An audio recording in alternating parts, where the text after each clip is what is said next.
Hey guys, my name is Debbie and I'm an intuitive reader as well as a medium here, and I'm here to give some type of messages from beyond. Hopefully this does help and resonate for whomever this is meant for. Let's get into it here. So, hope you guys are doing well.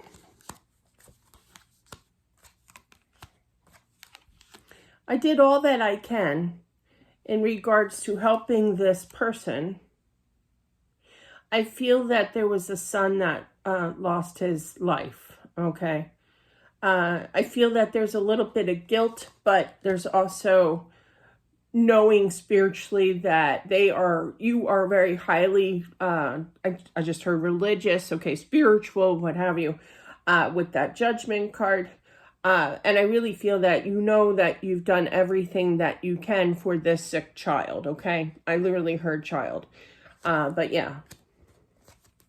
But maybe I could have done more, but I know that I did it. A lot of confusion, a lot of tossing back and forth, you know, whether or not you could have done more kind of thing.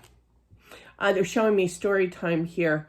By the way, they're saying thank you. Okay, I heard that as well. I have to include that.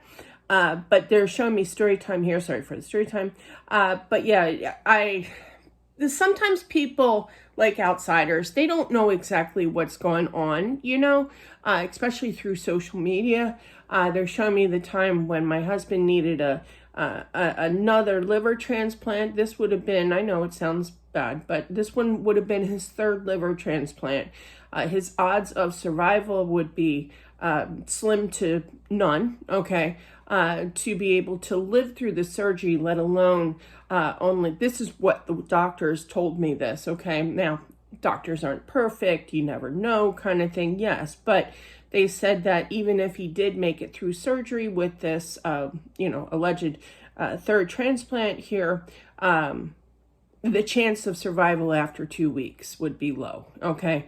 So their way of thinking was somebody could use it more, not kind of, you know what I mean, you know where I'm going. So not that his life is any less than anybody else, but these were the statistics. So, but it's hard to explain that, especially, and there's things that are private, you know, too. Not that I'm out here canarying it up here with my story, but definitely, you know, this kind of ran its course. I literally heard that. And I feel like he wants to say thank you for trying.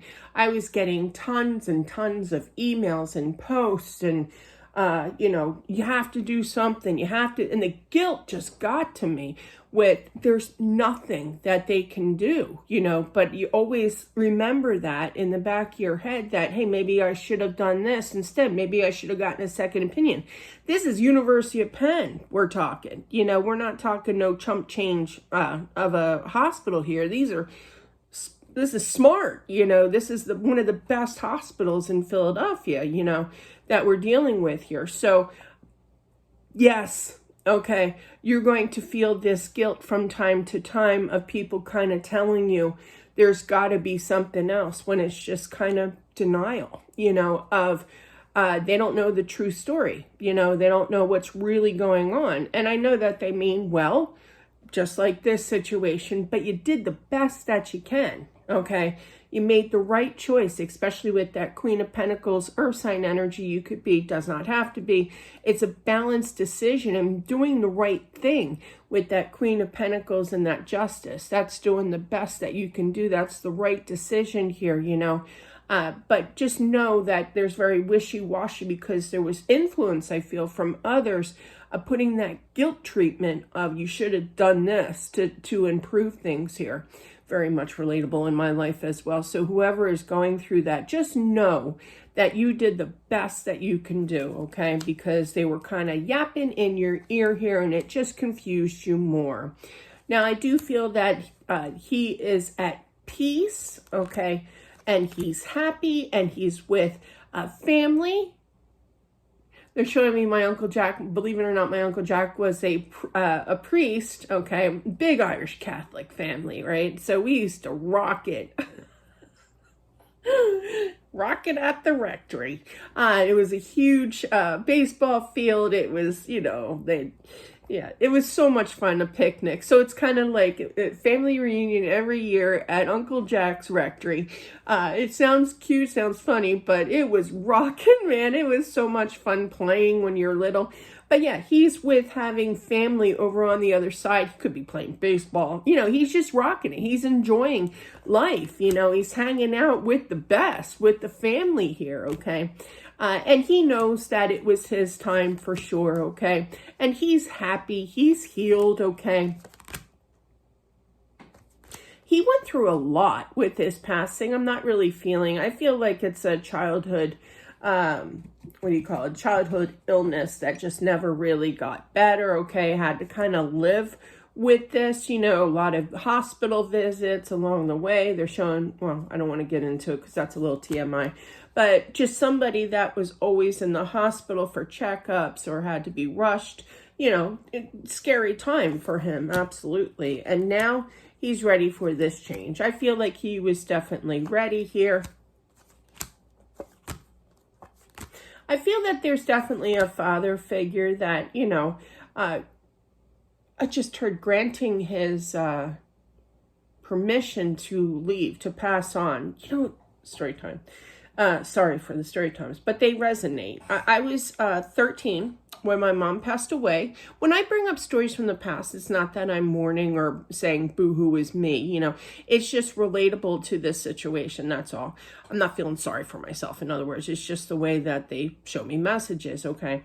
So that day in particular, the day that my mom passed, it was May 3rd, 1983. Yes, I remember. Yes, it's in the book. And I remember it was like religious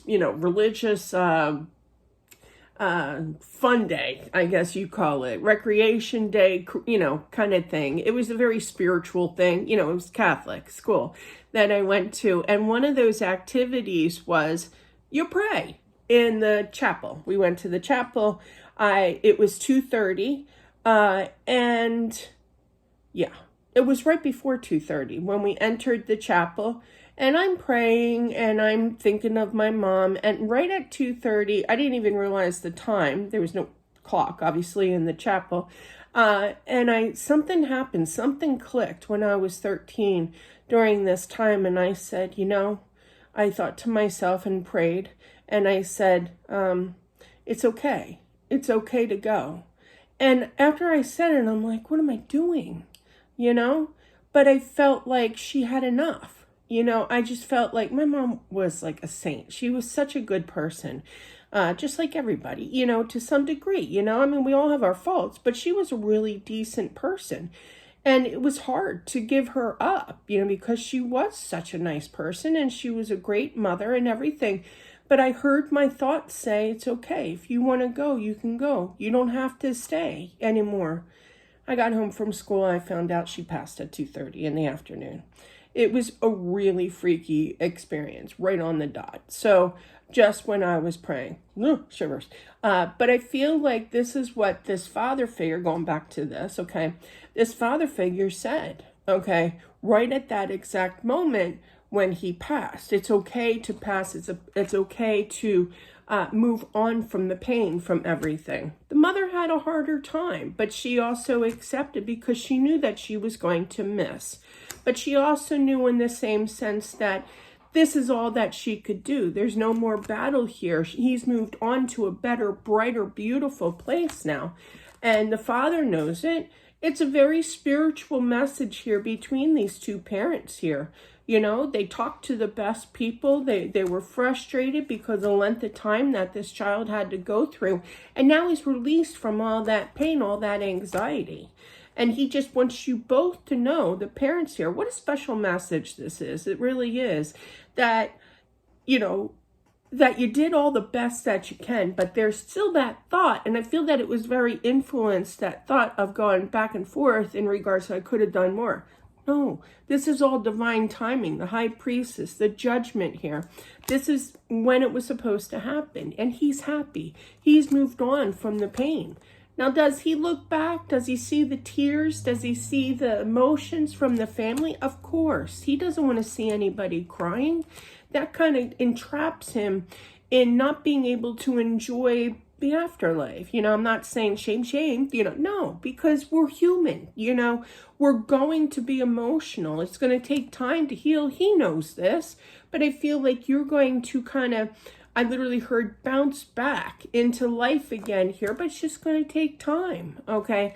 Release that guilt, I feel, okay? Don't listen to the naysayers, okay? They don't know. I love it. When I was in 8th grade when my mom was sick. I wrote a letter. Oh, she said to me, talk about trigger moment when you're only 13. But yeah, I can't even believe it. I thought I was going to get, my dad was strict, right? So I thought I was going to be in big trouble. But the teacher at the time of my school, she said, I know your mom is sick. I understand what you're going through. And that phrase just wham! It shocked me, and it got me going, and it brewed. I'm a Libra. I overthink. I know this, even at 13. I came home that day from school, and I wrote this, not a nasty letter, but I started off with, you have no idea what I'm going through right now. It was my heartfelt, respectful still, but putting her in her place to say such a stupid,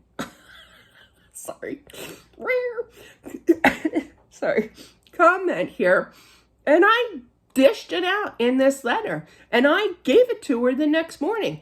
Sure enough, we got the phone call. So, my dad says, normally he would flip on me, He says, you're right. You're absolutely right.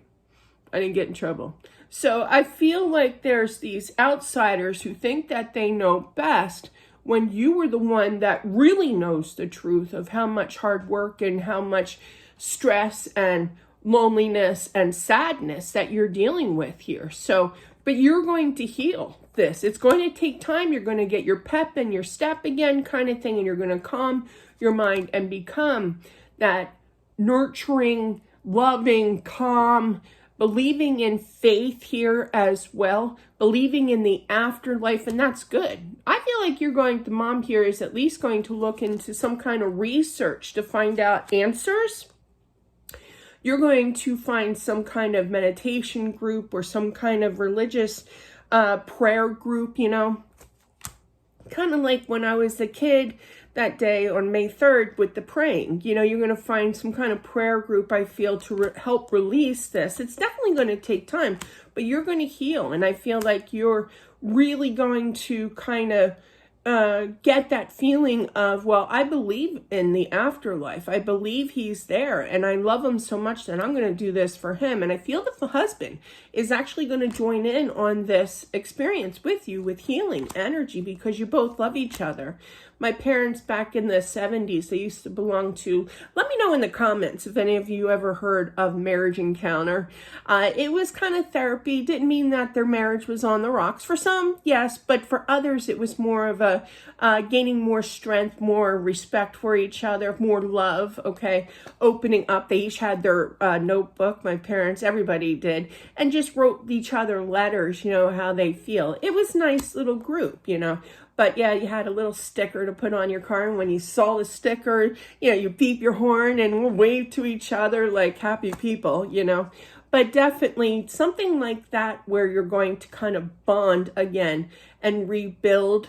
Not so much rebuild, but, sorrow is hard to pass, to put to the side kind of thing. And just, you guys are going to, the husband and wife here are going to kind of reconnect again and find joy in each other. Not that it's on the rocks or anything, but sadness does interfere with our life, and I feel that this will definitely help, because it's not just one that's suffering, it's two, the parents here. And I feel that if you have each other's love, there's going to be this support too, and it's really going to help, I feel. So definitely staying strong over this passing. You're going to be successful. You're going to be able to move forward together, I feel, okay, and show the action.